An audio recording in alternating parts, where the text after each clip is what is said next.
मागे धावत असताना महाराज म्हणतात, जे आमच्या घरातली गेली ती कुठे गेली आम्हाला माहितीच नाही. मग वर्षाच्या नंतर एवढा मोठा 8 तास करायचा, एवढा मोठा खर्च करायचा, यांचं श्राद्ध घालण्याची गरज आहे का? दादा, हे शब्द बारकाईने सर्वांगाचा कान करून ऐका. आपल्या कुटुंबातली मृत पावलेली व्यक्ती कुठे गेली, तिथं काय झाले आपल्याला माहिती नाही. पण आपल्याला धर्मशास्त्रकार सांगतात, गरुड पुराण म्हणते, आपल्या कुटुंबातल्या मृत पावलेल्या व्यक्तीचं एक वर्षाच्या प्रामुख्याने चिंतन केलं तर प्रामुख्याने काही विधीचा प्रत्येक पुत्राने विचार करावाच. महाराज, कोणते कोणते विधी करावा? ते धर्मशास्त्रकार म्हणतात की सर्व विधी पाठीमागल्या मुलांना यथासांग पार पाडता येणार नाही, याची दक्षता आहे. पण काही विधी मात्र प्रत्येक पुत्राने आपल्या आई वडिलांच्या ऋणात उत्तीर्ण होण्याकरता पार पाडावीच. महाराज, कोणती विधी येतात? बारकाई नाही का? मृत पावलेल्या व्यक्तीचा पहिला विधी येतो, त्याला अंत्यविधी म्हटलं जातं. या अंत्यविधीच्या नंतर तिथून पुढे प्रत्येक दिवशी एक एक पिंड अर्पण केला जातो. पहिल्या दिवशी एक पिंड अर्पण, दुसऱ्या दिवशी 2, असं प्रत्येक दिवशी एक एक पिंड अर्पण करत 10 दिवसापर्यंत जे 10 पिंड अर्पण केल्या जातात, त्याच्यानंतर अत्यंत महत्वाचा येणारा विधी, त्याला दशक्रिया विधी म्हटलं जातं. हा विधीही मुलाने पार पाडावा. तो पार पाडल्यानंतर त्याच्यानंतर 3 दिवसानंतर येणारा विधी, त्याला धर्मशास्त्रकारांनी 13वा नावाचा विधी म्हटलेला आहे. आता याच्यानंतर आणखी किती दिवसांनी येतो, त्याला 14वा म्हटला जातो. पण हा 14वा कोणाचा घालावा न घालावा याच्याबद्दल साशंकता आहेत बरं का. सांसारिक असेल फक्त त्याचा 13वा घालावा, पण एखादा संन्यासी असेल तर त्याचा 14वा पर्यंत घालावा, पण सांसारिकाने 13व्या पर्यंतच घालावा. पण 13व्या पर्यंत विधी घातल्यानंतर परत एकदा ऐका, मुलगा आई वडिलांच्या ऋणातून मुक्त होत नाही. तिथून पुढे 1 महिन्यानंतर पहिलं श्राद्ध येतं. त्या श्राद्धाला धर्मशास्त्रकार म्हणतात मासिक श्राद्ध म्हटलं जातं. अशी प्रत्येक महिन्याला एक एक श्राद्ध घातल्यानंतर 11 महिने 11 श्राद्ध घातल्यानंतर 12व्या महिन्याला एक शेवटचं श्राद्ध येतं, त्याला धर्मशास्त्रकार म्हणतात वर्ष श्राद्ध म्हणतात. आणि हे श्राद्ध ही विधी प्रत्येक मुलाने आपल्या आई वडिलांच्या ऋणातून उत्तीर्ण होण्याकरता काय करावी? पार पाडावी. आणि तुकोबाराय म्हणतात, असे श्राद्ध विधी जर का मुलाने यथासांग नाही पार पाडले तर मग मात्र तुकोबाराय म्हणतात की त्याचा परिणाम गाथेमध्ये देतात.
धर्मशास्त्रकाराने सांगितलेले हे सर्व विधी जर का त्या कुटुंबातल्या पाठीमागल्या मुलांनी यथासांग नाही पार पाडले, ऐका रे जरा शब्द बारकाने ऐका. तुकोबरायांचे किती गोड शब्द आहेत. तुकोबराय म्हणतात की आई वडिलांच्या ऋणातून उत्तीर्ण होण्याकरता 10वा 13वा 14वा असेल मासिक श्राद्ध, त्याच्यानंतर वर्ष श्राद्ध, हे जर का नाही मुलाने पार पाडले तर त्याला पुत्र म्हणून घेण्याचा अधिकार नाही. आणि पुत्र म्हणून घेण्याचा अधिकार नसल्यामुळे मग मात्र तुकोबराय म्हणतात पितृलोकातून पितरांचा त्या कुटुंबाला काय लागतो? दोष लागतो. काय लागतो? त्याला व्यवहारामध्ये शब्द काय लागला त्याला? पितृ. बरीच लोक म्हणतात महाराज आई वडिलांची संपत्ती फार मिळली हो, काही पोरं तर आम्हाला असे म्हणतात, महाराज आमच्या 3 पिढ्या बसून खात्यात एवढी आई वडिलांनी कमवून ठेवली. मग शोकांती का काय महाराज, एवढी संपत्ती हो, पण उमऱ्याच्या आतमध्ये पाऊल टाकला की घरामध्ये समाधानच नाही हो. काय होते, आनंदच नाही घरामध्ये. प्रत्येकाच्या त्या चेहऱ्यावरती काहीच ना काहीतरी टेन्शन आहे, तणाव आहे. घरामध्ये वादविवाद, कुटाणा, कुणी नाही आजारी, कोर्ट कचेऱ्या, काही ना काहीतरी घरामध्ये चालू आहे. याला कारण काय माहितीये का, ज्या आई वडिलांची संपत्ती पाठीमाग उपभोगताय का नाही, त्यांच्या ऋणातून उत्तीर्ण होण्याकरता हे श्राद्ध जर का नाही पार पाडली तर पितृलोकातून पितरांचा तळतळाट, आणि तो तळतळाट मी म्हणत नाही, कटा त्यांची करीते तुकोबाऱ्या म्हणतात. त्या पितरांचा दोष लागला की तुमच्या हातामध्ये किती पैसा असून द्या, पण तो पैसा मात्र तुम्हाला सुख देणार नाही. का, पितरांचा लागलेला दोष आहे. म्हणून पितृदोष न लागावा आणि कमी पैशामध्ये चेहऱ्यावरती समाधान मिळावा, आनंद भेटावा, असं जर का वाटत असेल तर प्रत्येक मुलाने आपल्या पितरांचा विचार करावा. आणि विचार केला तर नक्की तुमच्या घरामध्ये कमी पैशामध्ये समाधान मिळेल. का समाधान मिळेल, अरे ज्यांनी श्राद्ध पार पाडलं ते समाधानाचं कारण, अरे त्या पितृलोकातून पितर तुम्हाला काय करतात, तुका म्हणे पित्र आशीर्वाद देते कल्याणारी मुला, कल्याणारी दया मुला.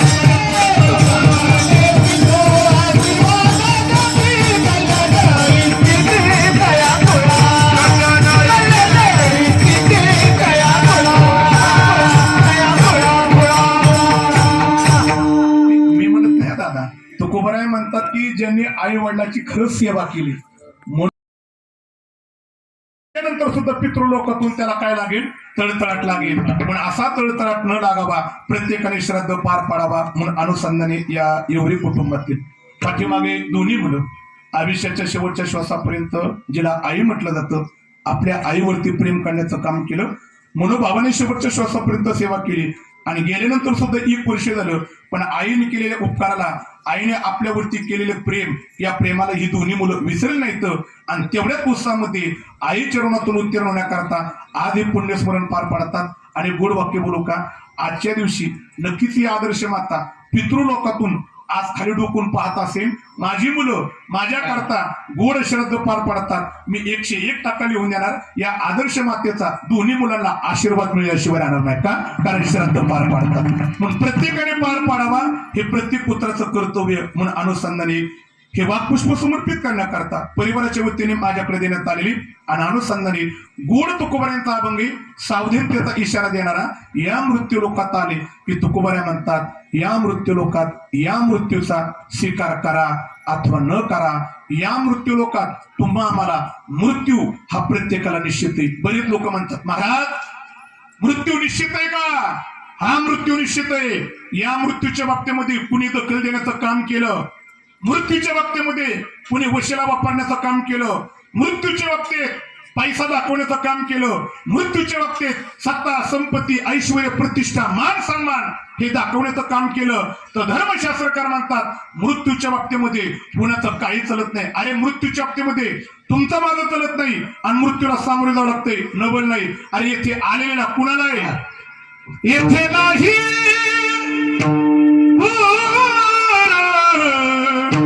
आले अवतार,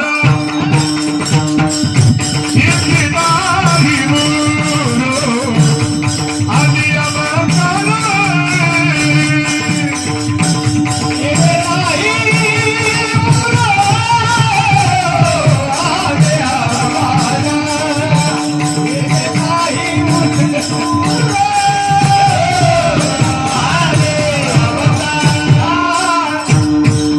इथे नाही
म्हणून त्याला उंचीती चाल लावली बरं कमी. महाराज म्हणतात की याच्यापेक्षा उच्चित उदाहरणच नाही. काय ते तुम्ही आम्ही आल्यानंतर मृत्यूच्या बाबतीमध्ये गाफील राहूच नका.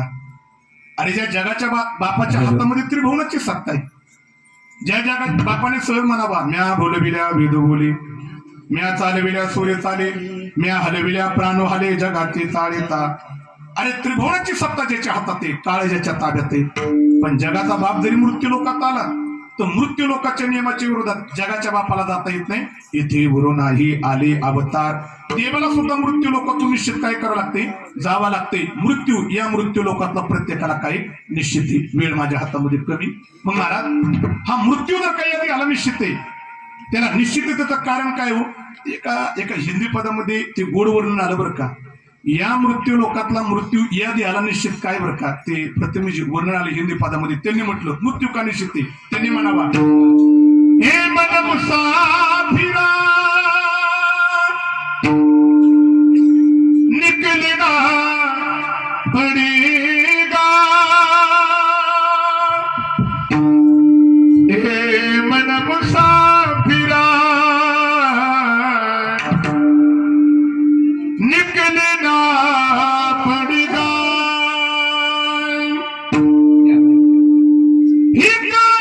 कुटी खाली करना पड़ेगा, हिकाया कुटी खाली करना पड़ेगा.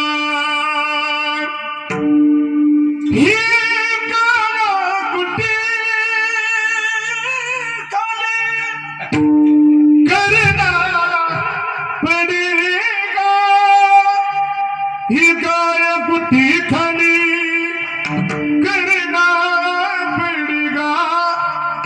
ये मन मुसाफिरा निकलना पड़ेगा, ये मन मुसाफिरा निकलना पड़ेगा. ते हिंदी पदामध्ये वर्णन करतात. ते काय तुम्ही आम्हाला मुसाफिर म्हटले बरं का, तुम्ही आम्हाला काय म्हटले. आणि मुसाफिर कुणाला म्हणावा, त्याचा मराठीत अर्थ प्रवाशाला मुसाफिर म्हणावा. तुम्ही आम्ही प्रवासी, आणि जास्त काळ तुमचा माझा प्रवास चालणार नाही. ते प्रवासाला सुरुवात झाली जन्मापासून, आणि प्रवासाची परिपूर्णता आहे मृत्यूमध्ये. पण जन्म आणि मृत्यूच्या मधला जो प्रवास चालू आहे, त्या प्रवासाकरता भगवंताने आपल्याला साधन दिलं. कोणतं, देहरूपी पर्णकुटीचं साधन. आणि जोपर्यंत देहरूपी पर्णकुटीत आपला प्राण आहे, जीवात्मा आहे, तोपर्यंत जीवात्म्याचा प्रवास चालू आहे. पण देहरूपी पर्णकुटीतला जीवात्मा जर का बाहेर पडला की त्याच्या आयुष्याच्या प्रवासाची परिपूर्णता झाली. पण प्रवासाची परिपूर्णता काय, तर देहरूपी पर्णकुटी सोडण्यात. जरा हिंदी पदाचं वर्णन केलं, जरा तुकोबाऱ्यांचं प्रमाण द्या आम्हाला एखादा. का सोडत महाराज म्हणतात, देह जाणारा देह जाईला, देह जाईला, देह जाईला, देह जाणारा देह जाईला, देह जाणारा देह जाईला, देह जाईला, देह जाईला, देह जाईला,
या प्रवाशाला आपला देह खाली ठेवायचा का ठेवायचा. देह जाईल जाईल त्याचे काळोबा. आणि काय काळ प्रत्येकाच्या डोक्यावरती टपू नये, पण काळ माझ्या डोक्यावरती टपू नये.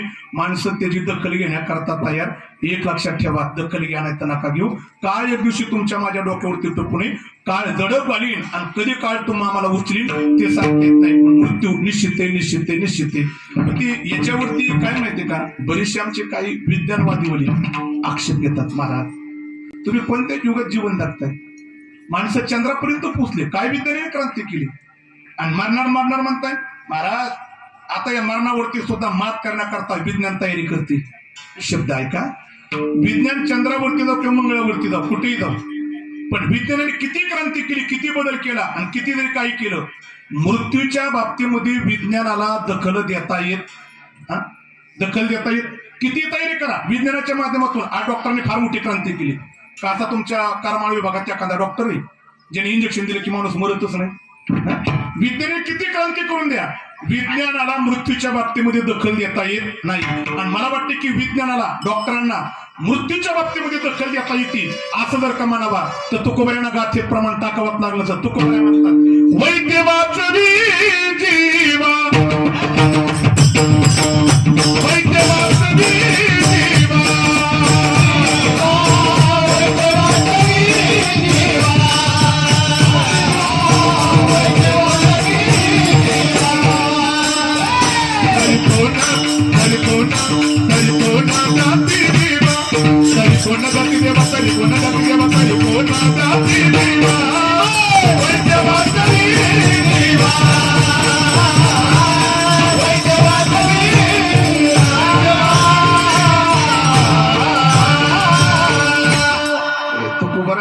वैद्याला जर काही क्रांती करता आली असती, अरे लोक सकाळ उठल्या उठल्या मंदिरात गेली असती, लोक सगळी उठली की छाती दुखते, डॉक्टरच्या पाया पडायला गेली असती. पण डॉक्टरांना मृत्यूच्या बाबतीमध्ये दखल देता येत नाही. मृत्यू निश्चित आहे, निश्चित आहे, निश्चित आहे. पण तरी काय झालं की काही लोकांनी ते दादा विचारलं, मृत्यू निश्चित आहे पण आम्हाला आमचा मृत्यू कळला तर काहीतरी जरा बदल करू. ऐका ऐका, अध्यात्मकाराने त्याची तयारी केली. मृत्यू प्रत्येकाला कळतो, पण मृत्यूला लक्षण कळलं पाहिजे. ज्याला लक्षण कळलं त्याला मृत्यूची तयारी करता येते. मृत्यू कळतो नाही असं नाही. मी याच्याकरता महाभारतातले 3 पुरावे देणार आहेत आणि याच्याकरता ज्ञानोबरायांच्या एका अभंगाचे पुरावे देणार आहेत. मृत्यू तुम्हाला आम्हाला कधी कळतो, ऐका रे ऐका, मृत्यू कधी कळतो. पहिल्यांदा महाभारतकारांनी मृत्यू येण्याची 3 लक्षणं सांगितली.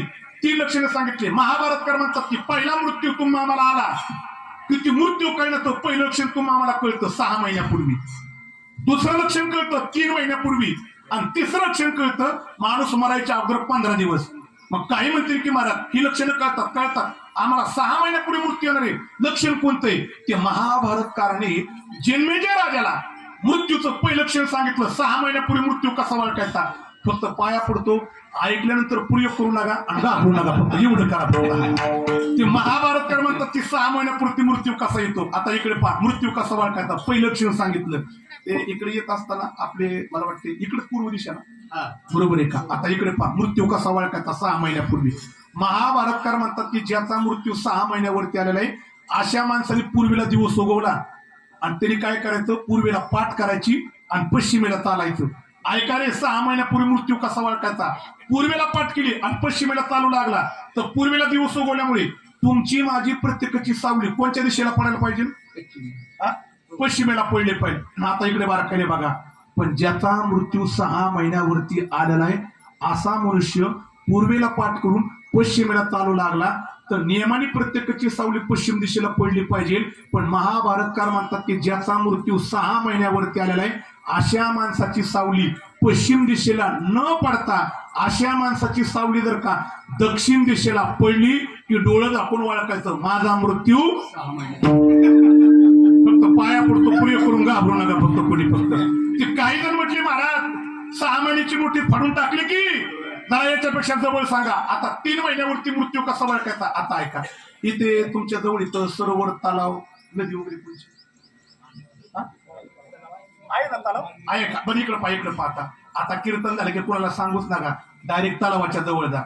पण लय खोल पाण्यात नका जाऊ, नाही तर 3 महिने पण लागायचं नाही. हा गुडघेच्या पाण्यात जा. किती जा, गुडघेच्या पाण्यात. आता ऐका, त्या गुडघेच्या पाण्यात पाहिलं की गुडघेच्या पाण्यात गेलो की ती काय करा, पाण्यामध्ये आतमध्ये पहा. आता सध्याला पाणी स्वच्छ ते पाण्यात पाहिलं आपल्याला आपलं काय दिसलं आतमध्ये, हा प्रतिबिंब आता बारकाने ऐका.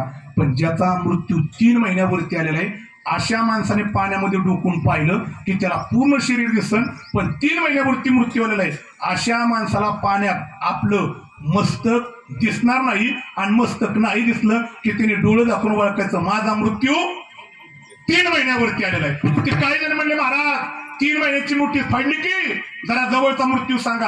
आता 15 दिवसावरती मृत्यू कसा ओळखायचा महाभारतकार म्हणतात घरी जा स्नान करण्याकरता बसा आणि बादली भरलेली पाण्याने उचला आणि डोक्यावरती वता.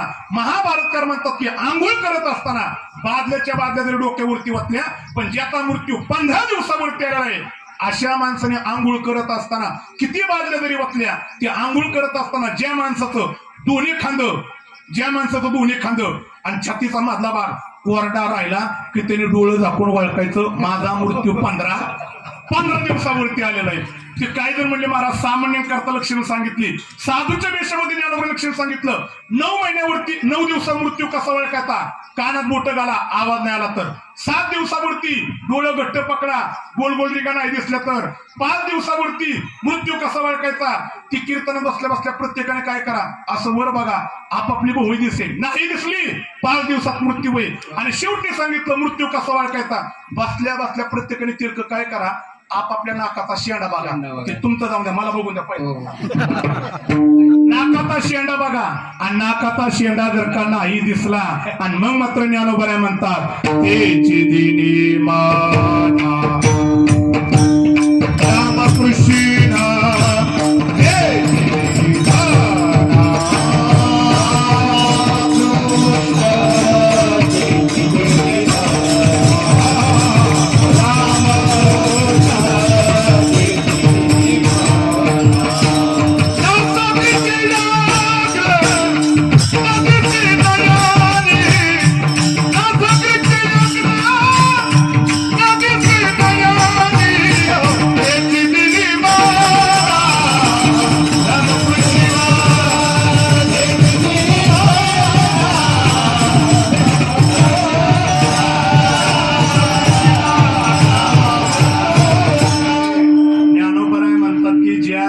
नाकाचा शेंडा दिसत नाही डोळं झाकून ओळखायचं. उद्या कुटुंबात नाश्ता करण्याकरता आपण शिल्लक राहणार तेचे दिनी म्हणा रामकृष्ण. साधूला लक्षणं सांगितली ज्ञानोबऱ्यांनी ही आणि तुमच्या माझ्याकरता महाभारतकारांनी 3 लक्षणं सांगितली. पण शब्द ऐका, तुम्हाला जरी लक्षण कळालं मृत्यू चुकवता येत नाही आणि साधूला जरी लक्षण कळलं तरी साधूला सुद्धा मृत्यू चुकवता येत नाही. मृत्यू निश्चित आहे. आणि काय माहितीये का, मृत्यू निश्चित आहे पण तरी सुद्धा काही लोक एवढे गाफिले की काहींना वाटतं की माझं सगळं चांगलं चाललंय, मला मृत्यू येणार नाही. पण एक लक्षात ठेवा, त्याचा स्वीकार करा अथवा न करा, मृत्यू प्रत्येक निश्चित आहे का.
शरीर प्रत्येकाचा जाणारे राहण्याकरता पुण्यात आलेलं नाही. या मृत्यू लोकांचा नियमच आहे.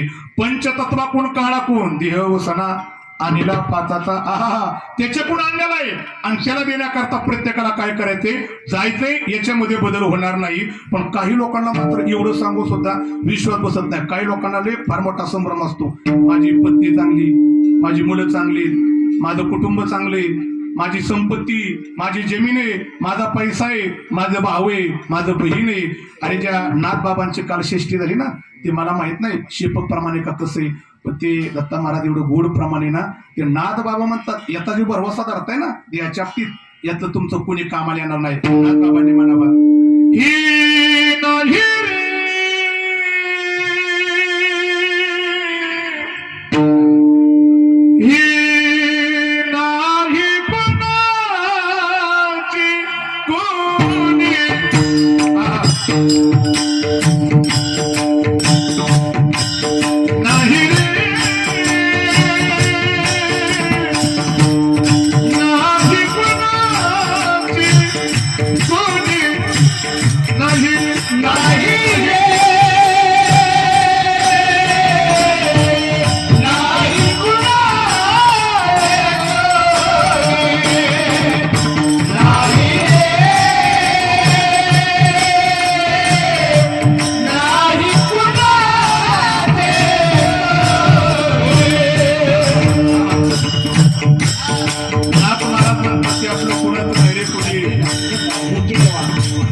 अरे ज्या मृत्यूने आवाज दिल्यानंतर मृत्यू दारात उभा आहे. त्या भयानक मृत्यूला पाहिल्यानंतर समोर उभा असणाऱ्या पत्नीकडे पाहिलं. त्या अंतिम समयाला पत्नी कामाला येत नाही. मृत्यू दारात उभा आहे. अरे भावाकडे पाहण्याचा प्रयत्न करतो भाऊ कामाला येत नाही. अरे ज्या बहिणीकडे पाहिलं तर बहीण सुद्धा कामाला येत नाही. मग ते महाभारताने गोड वर्णन केलं. अरे माणूस किती का मोठा असताना पण मृत्यू जर का जवळ आला तर अंतिम समयाला कोणी कोणाच्या कामाला येत असतं. अरे अयोध्यापती दशरथ राजा आहे. अरे रामासारखा ज्याला पुत्र आहे पण दशरथाच्या अंतिम समयाला रामासारखा पुत्र सुद्धा शेवटी कामाला आला नाही. अरे ज्या भीष्माचार्याला इच्छा मृत्यू आहे शेवटी शेरपंजरी पडले पण त्या कुरुक्षेत्रावरती मृत्यूच्या समयाला भीष्माचार्यांच्या पुढे कामाला आलं नाही. अरे त्या अभिमन्यूच्या जीवनाचा विचार केला. अरे कृष्ण परमात्म्यासारखा ज्याचा मामा आहे पण खऱ्या अर्थाने कुरुक्षेत्रावरती चक्रव्यूहामध्ये अडकला. अंतिम समयाला अभिमन्यूच्या कामाला कोणी आले नाही. आणि शेवटचं उदाहरण आहे करे या त्रिभुवनाचा बाप माझा कृष्ण परमात्मा अंतिम समयाला अरे वेधाचा बाण अंगठ्याला लागला पण अंगठ्याला बाण लागला पण शेवटी कृष्ण परमात्म्याच्या सुद्धा कोणी कामाला आलं नाही. नाथांना म्हणावं लागलं नाही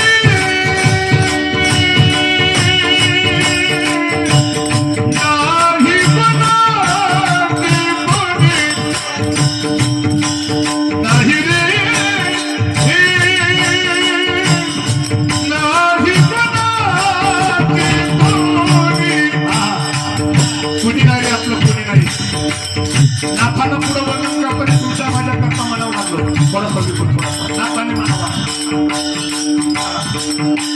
ही बहीण कुणाची भाव कुणाचा गुण कुणाची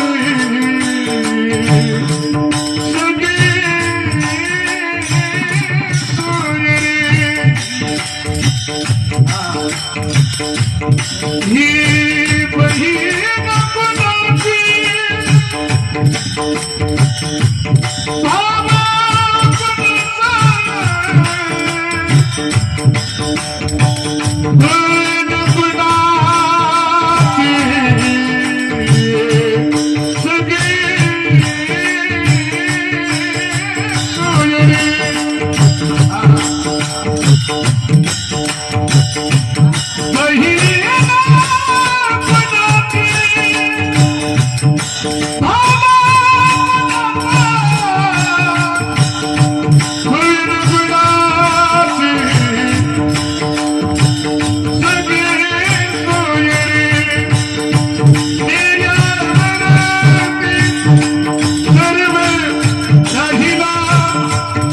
वाटतील धागे हे गोरे प्राण्या मायेचा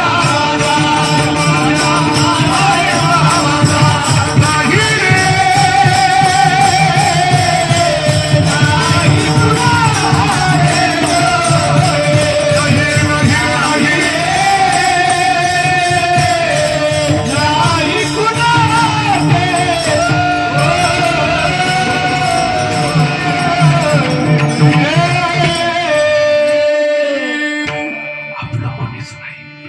एकट्यालाच यायचं आणि एकट्याला जायचंय याच्यामध्ये बदल होणार नाही. मग काही निवेचन महाराज टायमिंग संपत आला 10 मिनिटं शिल्लक राहिली. मग मृत्यू जर का निश्चित आहे महाराज आम्ही कधी आमच्या उघड्या डोळ्याने मृत्यू पाहिलाय का हो? तुकोबराय म्हणतात तसा तुम्ही दररोज मृत्यू उघड्या डोळ्याने पाहताय काय क्षणाक्षणाला तुमचं माझं आयुष्य कमी होणं म्हणजे एक प्रकारचा मृत्यूच येतो. पण त्या मृत्यूची कुणी दखल घेत नाही. महाराज म्हणतात की क्षणाक्षणाला आयुष्य कमी होणं हा मृत्यू जर का तुम्हाला कळत नसेल तो सोपा मृत्यू सांगतो. तुकोबराय म्हणतात की आजपर्यंत तुम्ही अनेकांची दहनं पाहिली, अनेकांच्या अंत्ययात्रा पाहिल्या, स्मशानभूमीत गेले की अनेकांच्या प्रेताला आग लावलेली पाहिली आणि दर्शन करून नागा निघताय. तुकोबराय म्हणतात जे अर्थी त्यांचं दहन झालं त्यांची अंत्ययात्रा निघाली, स्मशानात त्यांच्या चितेला आग लावली, उघड्या डोळ्याने पाहिलेला मृत्यू होते. आणि तुकोबराय म्हणतात ज्या अर्थी त्यांचं दहन झालं, ज्या अर्थी त्यांची अंत्ययात्रा निघाली त्या अर्थी तुमचं सुद्धा एक दिवशी दहन होणार आहे. हा इशारा अभंगाच्या पहिल्याच्या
तसा एकाचे धने सावधत्या गुणे कार्यनभा. माझ्या कीर्तनाची परिपूर्णता एक फक्त 5 मिनिटं द्या फक्त झाले माझं. 12 2ला 3ला फुलं या ठिकाणी टाकायचे.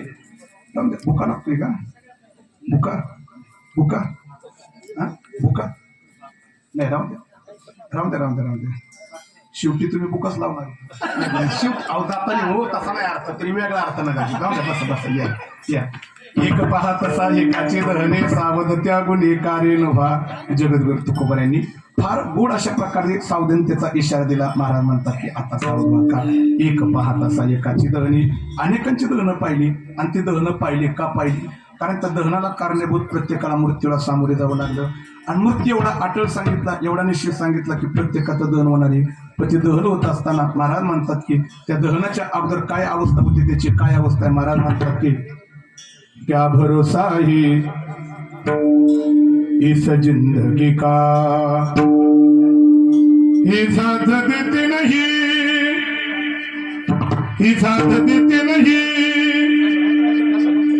साथ देते नहीं ठेवा खाली साथ देते नहीं अहो राहून द्या बुका आता ठेवा कसं तुम्ही बसा इथं माझ्या पशी बसा साथ देते नहीं वो किसे का क्या भरोसा ही क्या भरोसा ही क्या भरोसा ही सांस रुक जाएगी चलती चलते क्षमा बुझ जाएगी जलती जलते दादा ऐसा प्रत्येकाने सांस रुक जाएगी चलती चलते क्षमा बुझ जाएगी जलते जलते दम निकल जाएगा दम निकल जाएगा रोशनी का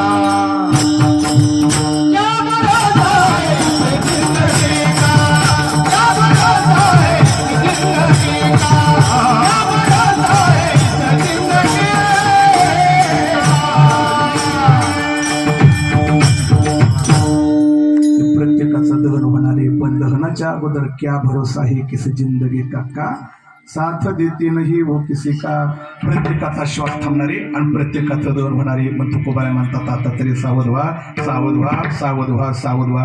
मग तुकोबाराय फक्त 3च मिनिटं आमच्या हातात राहिले की आता झालो की सावध आम्ही आता सावध झालं तो काय करू एकच करा मारा हात देवा भया टासे जब काळा ऐसे झाले नाही काळ जोपर्यंत दडप घालत नाही तोपर्यंत जगाच्या बापाला हाक मारा.